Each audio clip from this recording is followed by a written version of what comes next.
All right, so we got my boy Cameron Alexander right here, the one-man band, the pop punk legend himself.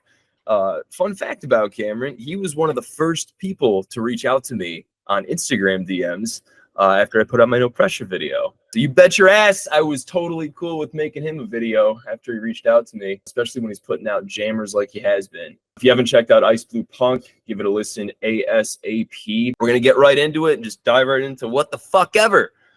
So, Cameron, how you doing, man? Dude, I'm doing great. Thank you so much for having me. I love doing sit-down talking podcast videos like this. So let's go, man. I appreciate you. Appreciate you very much. Why don't you tell us a little bit about your plethora of posters in the backdrop there? Yeah, so this is like a little wall I just threw up for trying to like film some TikToks and Instagram reels and stuff like that. So I got a bunch of like pop punk band posters and some horror movie posters and stuff. That middle one's Nightmare on Elm Street.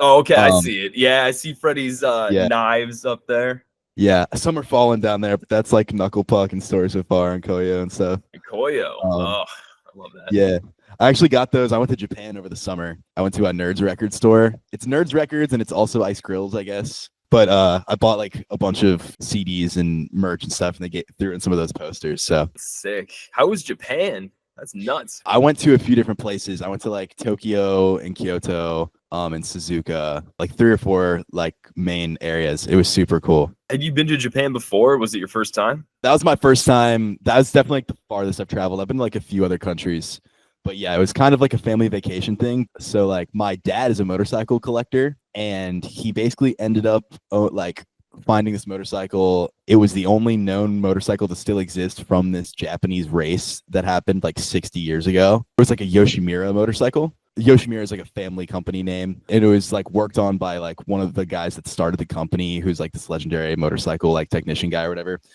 So they're basically just a bunch of history behind the bike, and the family found out that my dad owned it, and they like were gonna fly him out to Japan to like bring the bike, and like it was like a big motorcycle race, and they were doing like a ceremonial race for it and stuff. And so like they were gonna fly my dad out, and then my dad just like brought the whole family to like make it a family trip. Get 2 birds stoned at once. Yeah, dude, that's sick. Are you a motorcyclist yourself?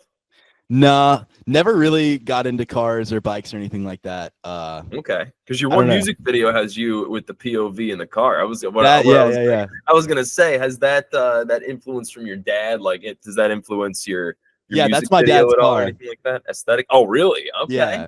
Yeah. What kind of car is that? That is a 1971, I think. He's got a couple bikes. I think he has like 10, but or sorry, I think he has like, I don't know. I think he's thinned out the cars a lot, but he probably has like 8 to 10 cars or something like that, like old hot rod kind of things like that. And then he probably has like 100 bikes. Especially if you're passionate about something like that. I mean, I know a couple of guys who they collect like classics and that kind of thing. And I work with a lot of auto dealers just in my day job. So a lot of guys are just fucking, that's their thing, man. That's what they're passionate about. They don't really care about sports or whatever. They just care about, putting their foot. Yeah. I know a few engineers in college who were like, instead of, watching the game on Saturday morning, they'd be working on making a fucking speaker out of like a bottle or something, out of a bottle of Jack. He would put it up and you'd be like, this is actually a damn good speaker. How'd you do it? Well, you take the thing, I'm like, okay, then I forgot. That's right. Yeah, man. It's cool that he's like into that and stuff. It was kind of, I think it's a generational thing. He grew up like kind of middle of nowhere, Louisiana, where there was like a ton of land and like a ton of space to like fuck around with motorcycles and like drive them all around like the terrain and shit like that. Is he a big music guy as well? No, not really. No, my family is like definitely, I mean, they're super supportive of me, and they're definitely like, they like art and stuff like that, because my brother is an artist too, and like they're super supportive of it. But my mom and my dad aren't crazy musicians or anything. Like my dad can play like a little bit of piano. He's the type of guy he can sit down and play like a chord progression and like do a little jam or something, but like kind of mess around with it a little bit. Yeah, party trick level giggles. Yeah, exactly. That's about my extent as well. I'm right there with your dad. Like my best party trick is playing the first few notes to the theme of Lost Woods and Zelda. Okay. Yeah, I thought you were gonna say MCR. I wish. Oh God. Oh, that would be so easy to learn. I feel like too. Yeah. Like, dun, dun, dun, dun. Oh God, that would be great.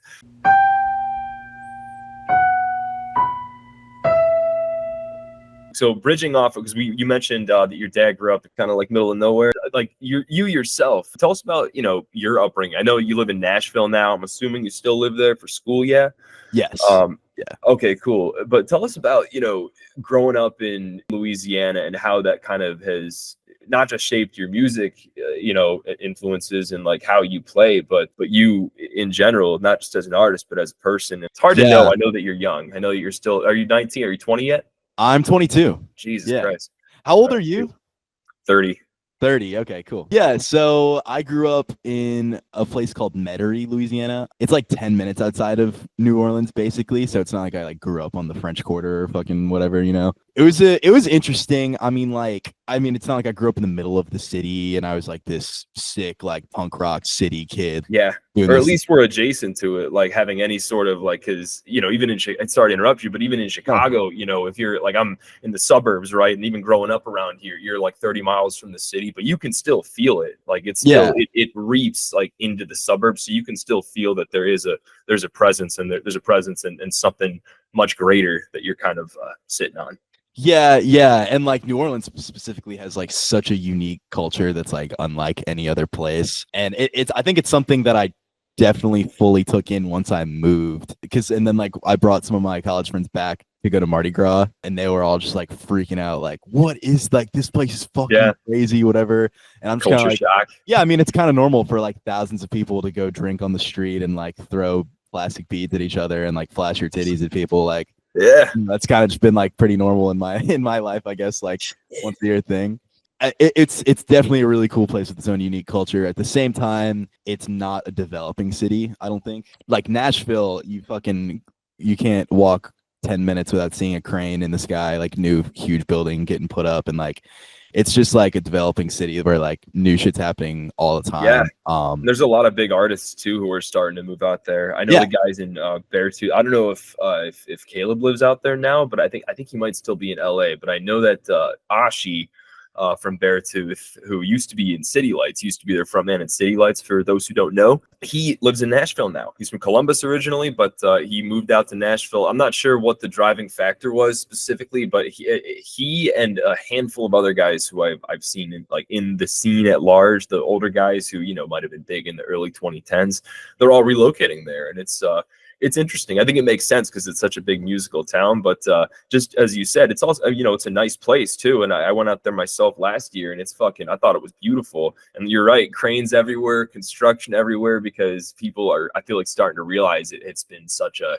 slept on city, and especially with its music scene. What's that been like being in Nashville? It's interesting because there's not like a huge pop punk scene by any means, and like even like the rock scene isn't nearly as big as like country and stuff, because like I mean country music is like this is the fucking LA, New York City for country music. You can make a living just playing covers, Oh yeah.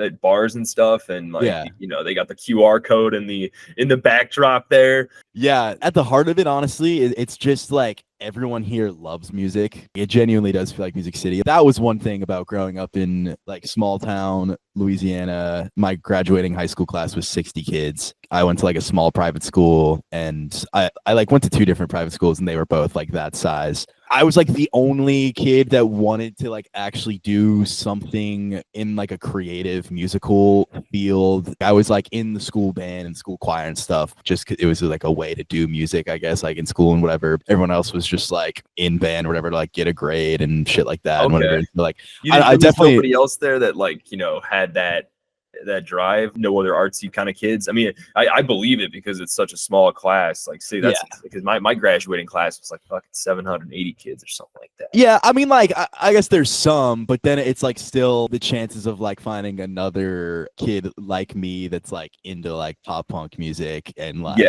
really with the drive. Like with the drive, and like we flow well and like make things well and shit like that. Yeah. Like, so I just like didn't really have any of that, any sense of like collaboration or like feeling welcomed.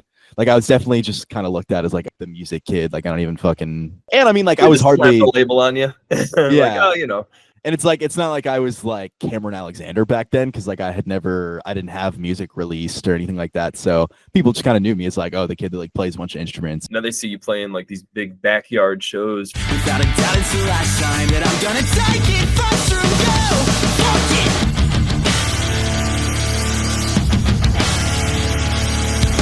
Late nights and long drives, tell me the places you've been.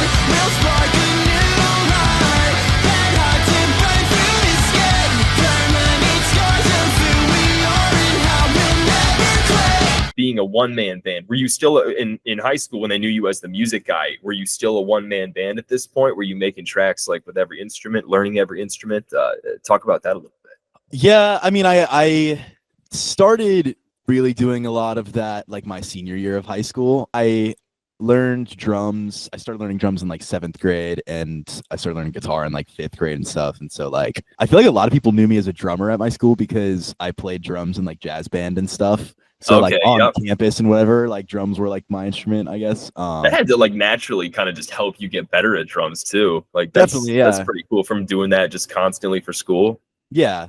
I mean, it was honestly not an intensive program by any means. Like some schools have like crazy fucking marching bands and shit where you're like rehearsing for like hours and hours on end, like doing marching band shit, and like this was not that really. But it was a fun time, and I got to like flex the drums to people, I guess. Like before senior year, I wasn't really like, when once senior year of high school hit, I was definitely like, pop punk is what I've always loved, and like I can play all the instruments, I can do this, like. Yeah. And it took me a while to like get to that point of like, okay, this is my thing. And that's why I'm super happy I got into it at a young age, because I kind of figured out who I want to be like with my music and my artist stuff like way younger than most people. Yeah. But so yeah, like a lot of like freshman year and 10th, 11th grade was just like a lot of experimenting, a lot of like listening to different music and shit. Like I had a little bit of like a rap phase and shit like that. And I would mess around with like making beats and stuff and just kind of like exploring music. You got any unreleased shit that you could dish out for us? No pressure or anything like that, but it's that's interesting. Wow, you're a big Story So Far fan as well, right? Yes.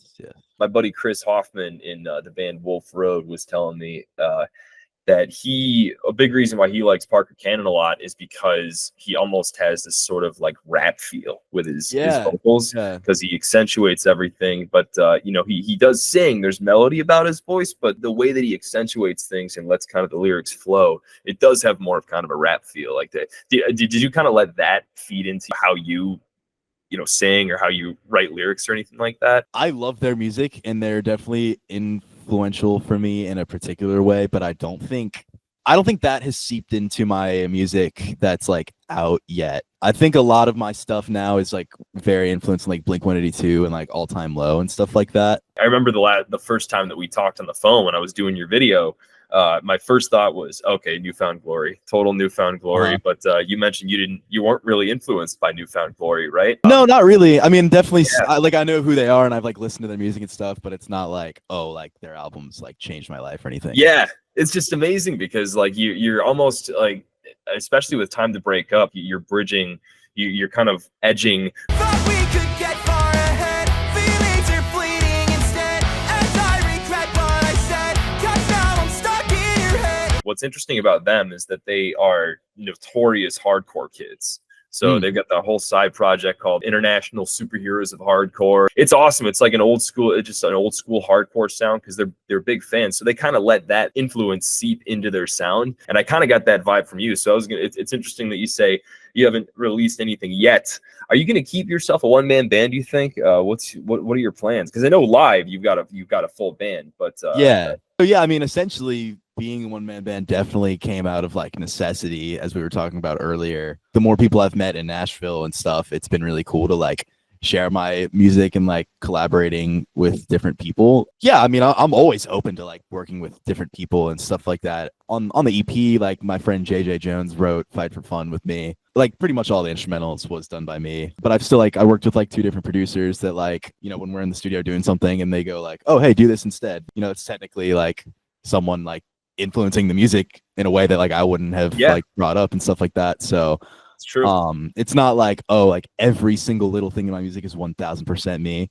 A fucking lot of it is. But it's also like on the other side of that is like you would be surprised how many bands where like 2 out of the 5 members are doing everything. I don't know if this is true at all, but I was like reading some Instagram comments just like on a Story So Far post, and like people were saying that like Ryan Torf, the drummer, actually like does like a bunch of the instrumentals. Oh wow. Because I think he's playing bass Okay. on tour now too. Like Fall Out Boy, like Pete Wentz and Patrick Stump did like 90% of the music and shit like that. And Even just with Story So Far, just as well, I know Parker spearheads the writing for like the majority of the music, and I think he writes everything for No Pressure as well. But you know, some bands, and that's what's interesting too about what you just described, is that like there are bands where you have like 5 guys and all of them are, and there's 2 guys doing everything, but they're all cool with it. Like, and they all mold well, and they work well together, and they're happy with what they've got. I feel like you kind of have to have it's tough to find people who all have that understanding, especially when you're young. Like, because when you're young, you feel like you've got a lot more to prove individually. But when you're older and you've kind of come to understand who you are, you know, because you're shaped by your experiences and what you've been through and what you've done. You know, when you have that, I think it's easier for especially artists, to come together and like be like, okay, we can do this. This will work. I'll be on this side and that side. But if you're young and you figure that out early, and you have people around you who feel that same way, it's like a gold mine right there. Yeah. So like for me, the door's always open. Like I'm always down to like collaborate with different people and like share ideas and stuff. That is one thing actually. Like after releasing this EP, I'm trying to like just write a fuck ton of music to like start working on like a next batch of like releases and stuff. I really want to get more into like co-writing with different people and stuff, because I do think that's that's really where the magic starts to happen with like writing a really catchy hit song. And that's like a huge thing here in Nashville, is like the co-write stuff.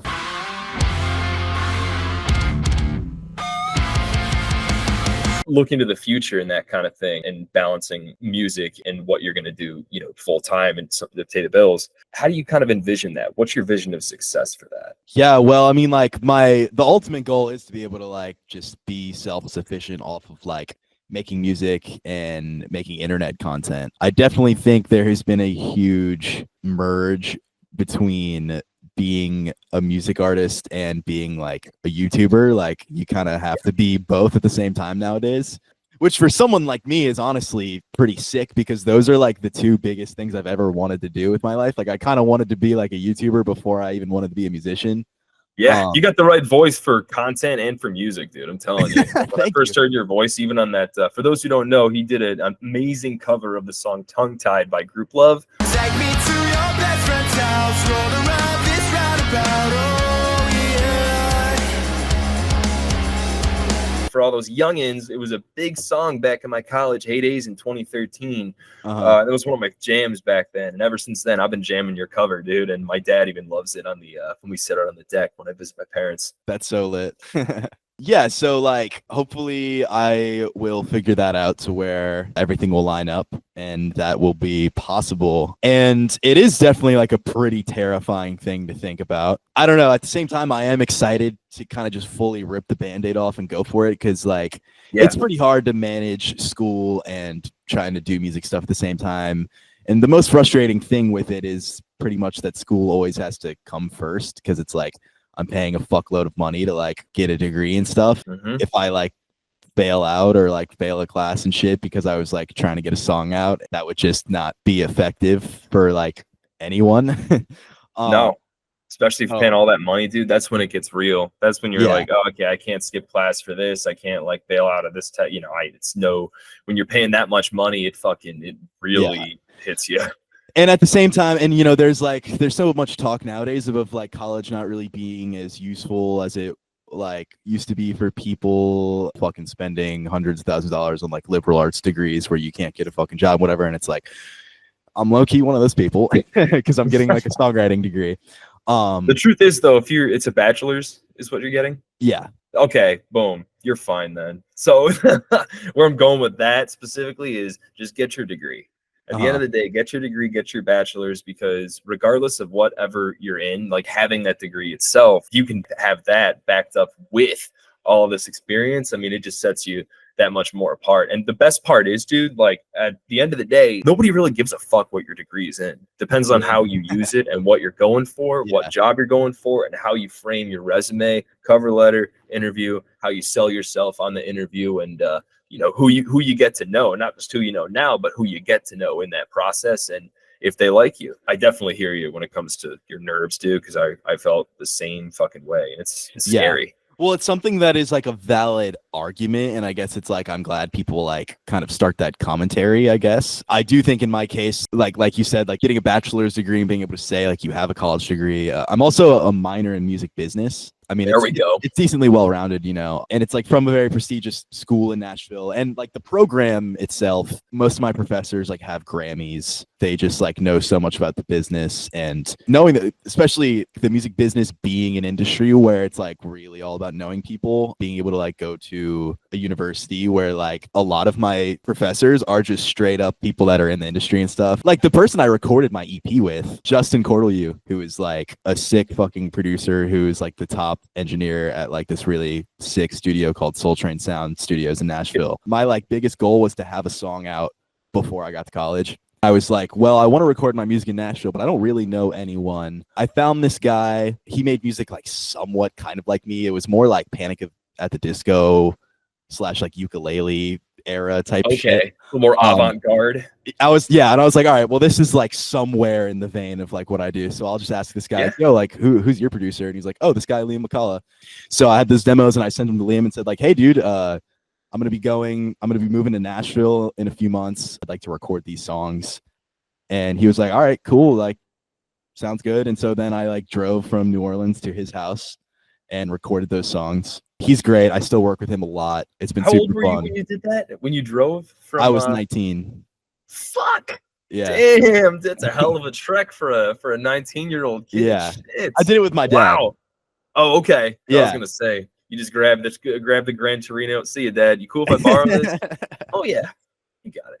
No, my dad was nice enough to come with me. But yeah, that was like probably like July of 2021, and then I moved to college like in August. Do you think that point, like especially when you were there, do you think at that point it felt real? Like, yes, you know, it was kind of like, okay. Yes, yeah. That was my first time like being like, holy fuck, I'm like, this was the first time I was recording in the studio, like getting music released. Like this was the first time I was like hearing what my voice sounded like through a professional microphone with like a guy that knows what he's fucking doing, like mixing the music. It's not me in my fucking garage screaming into my like computer, like I have no clue what I'm doing, like, you know. So it was a very big deal. Wild too. It was wild. You probably look around like, oh, this is what it's like, or like, oh, it's a lot smaller than I thought it would be. Right? Yeah, well, so Liam has a home studio, so it's not like I was like in this huge ass professional studio yet. But that's also just, I mean, like that's just kind of how it is now. Well, having that exactly, yeah. There's a lot of guys in Chicago, dude, who their whole setup is straight up just in their house. That's all. Like they have a separate room for it or something. It looks damn nice too. Yeah.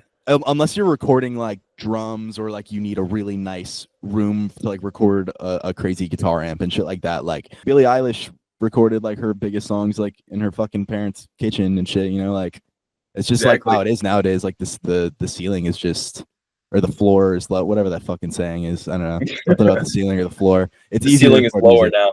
Yeah.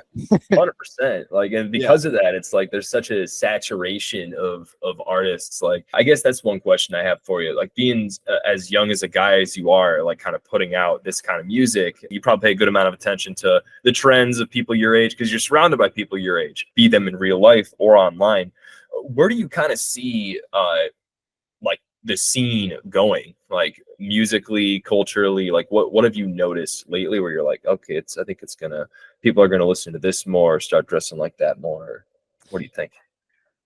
It's really difficult because it's kind of a loaded question. Not exactly. Even from when I started recording music, like when I was 19, like that was when TikTok was huge, but it was before like Instagram Reels was a thing. And it was like when I started music, it was right before short form content became everything. And it was right before social media became everything in the music industry. Because now like labels and shit won't even look at you if you don't have like the followers and like viral TikToks and shit. And that's something that's very new. I feel like you used to have to like appeal to like as wide of an audience as possible, but I do really think we're starting to enter like a niche era where you can like truly do whatever you want. And because the internet is so vast and because of how content can get spread so quickly, like you really can find your audience doing anything, and you can make a decent enough living really just like sticking in your niche. I don't really it's hard for me to predict like what the next like fucking huge ass thing is going to be, but at the same time, like I think if you like spend all your time trying to chase it, you're not going to like make anything that people are going to give a fuck about. I think it's more about just like being yourself. If you end up doing the next big thing, then like you got lucky, and like good for you. Yeah, it's true, man. I mean, it sounds cliche, but you're totally right. Like, because you have to do like artistically what makes sense to you and what feels right to you. Yeah. Because a lot of it is just timing. If you come out in the right time, at the right place, at the right time with the right sound, like especially if the scene is kind of on the cusp of like,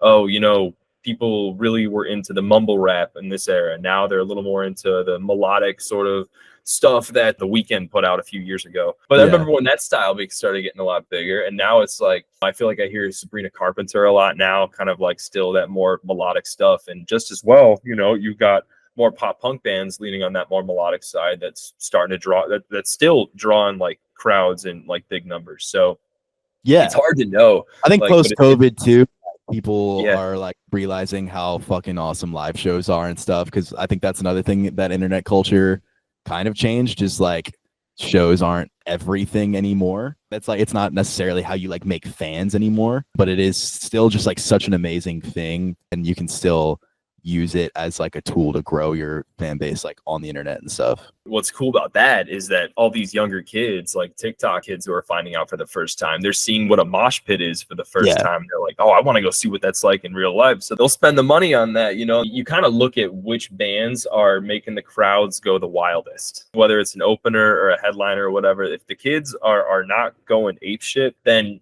you kind of know like they're consistently just as well. Like I think a good example of that is Hot Mulligan. You know, I've been seeing them since like 2017, and they still like, even back then you had like pockets of the crowd going ape shit. As long as you have that consistently, then you're golden, man.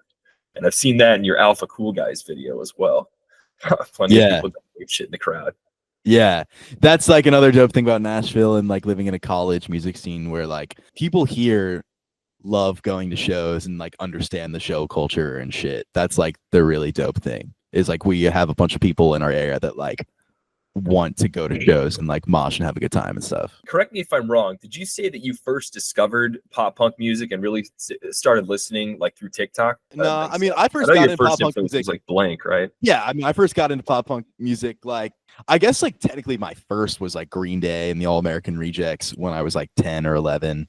And then I found Blink when I was like 12, 13. That was where it truly was like, yeah, this is like my favorite shit ever. Oh, dude, yeah. And then you read the lyrics too. Like that's when it's really started resonating with me as well. I was 14. My brother would play Enema of the State all the way on through to school, and it was like, you know, 15-20 minute drive. So you got to go through a good chunk of the album. When you first hear the lyrics, like to Dysentery Gary, for example, like that was when I was going through one of my first, like my first ever breakup was when I was like 15. And when I started listening to the lyrics, like, you know, girls are such a drag, I'm like, this actually makes me feel better because I can like relate. Yeah. It's like, oh wow, somebody else can relate to that. And then it's like, then I think that's when I started really understanding this is why people are passionate about this kind of music, because if it evokes that feeling of like, you know, whether you feel lost or like you're going through some heartbreak or emotional turmoil, you really listen to a lyric like that, then all of a sudden that song takes on a whole other meaning, and like their music starts to as well. And you're like, now I'm starting to actually feel it instead of just listening to it, you know? Yeah, dude, it makes you feel like you're not alone. It makes you feel like your experience is like, it makes you feel like your experience is like not unique, but in a good way. What's cool is like, you know, people are finding that still with me with music today. And that's what I like about your music too, because I can feel it in your voice. Like I can feel like not necessarily pain, but like anguish, distraught, like the feelings that you're evoking. It's, you can feel them you know, in your music, which is big. Yeah, man. I mean, really, those songs, yeah, dude. I mean, those songs are written off of real experiences, you know? I mean, like Insomniac was written about like the first girl that like really fucking broke my heart and shit. Like Room of Mirrors is like a song about me like really dealing with kind of image issues of like what am I doing with myself and shit like that. And like just like I mean, yeah, a lot of like those songs are real, you know? And they got to come from the heart too. That's what people like, you know, because you can hear.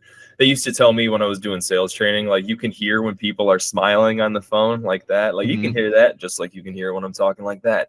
You know, it's just as well when you're singing. Like if you're not feeling that, if that's not coming from a real place, I mean, people aren't going to buy into it. People are going to kind of know, like, oh, he doesn't give a fuck about this, or she doesn't care about that. They're just kind of saying it because it's right there. So it's got to come from somewhere to really, I feel like, to make an impact. You know, Definitely. Hell yeah, man.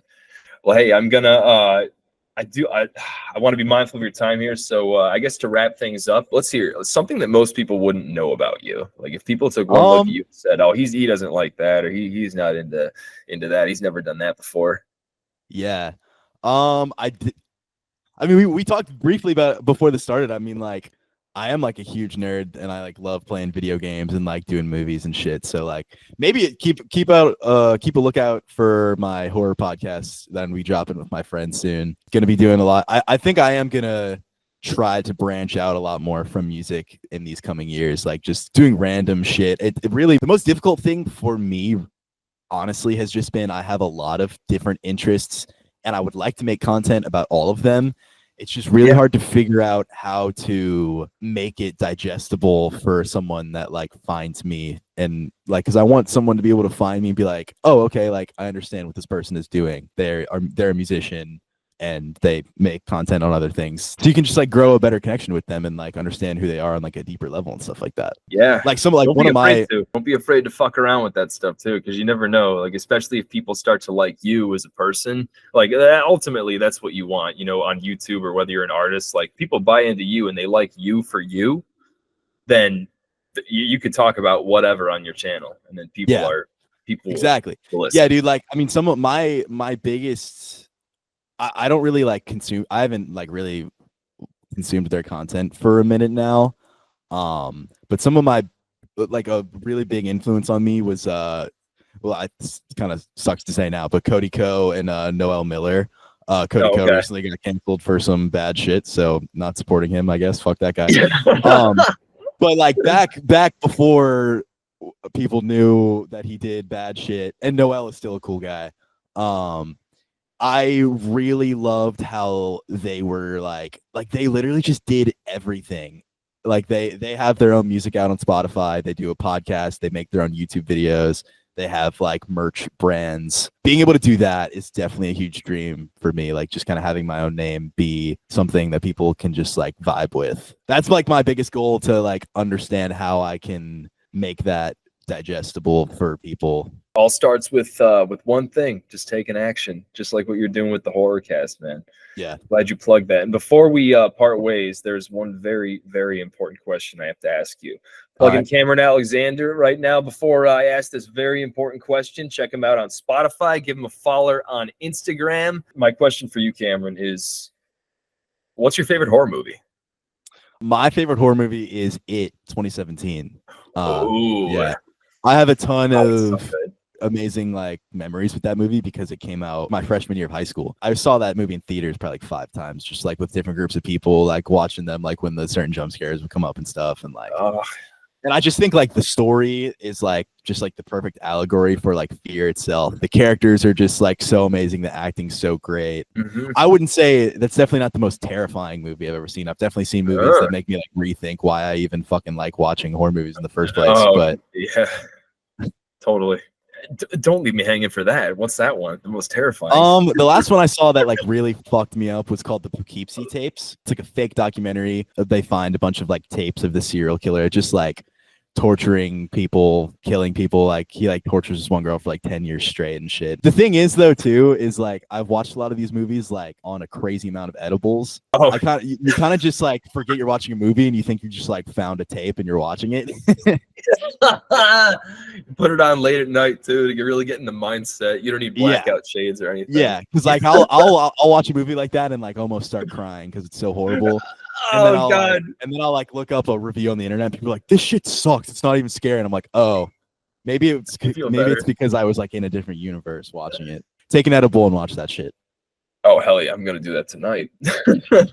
Yeah. All right, man. Well, hey, really appreciate your time, Cameron. Like I said before, everybody check him out ASAP, listen to his shit, and keep following him on YouTube as well. Subscribe to his YouTube channel because it is criminally underrated, and be on the lookout for all sorts of good shit from him. Something inside